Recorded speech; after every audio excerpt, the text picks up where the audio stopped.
Hi friends, in this lecture we are going to learn logarithms. Before learning, we solve some exponent problems. See, 2 power of x equal to 8. What is the x value? 2 power of x equal to 2 cube. Therefore, x equal to 3. Let's see one more example. 3 power of x equal to 81.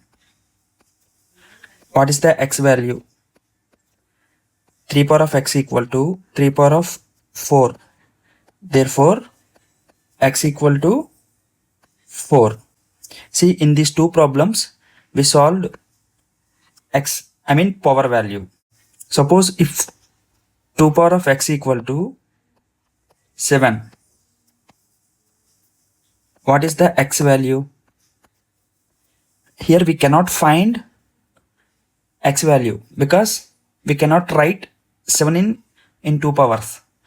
Here the logarithm concept came. So for finding this x value, we can written like this: x equal to log 7 base 2. In nomenclature, we can convert any exponents to logarithms. Suppose if a power of x equal to n and a not equal to 1, then x equal to log n base a. This is the conversion of any exponents to logarithms. Let's discuss some examples. 2 power of x equal to 81. Convert to logarithm. X equal to log 81 base 2. One more example.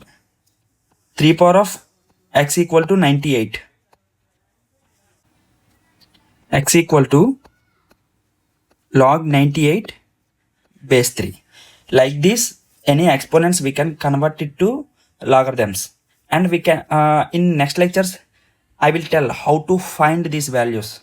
So this is the basic concept of logarithms. Here suppose any exponent is there, like a power of x equal to n. If we want to find power value x, therefore x equal to we can written as log n base a. This is the basic concepts of logarithm. Thank you.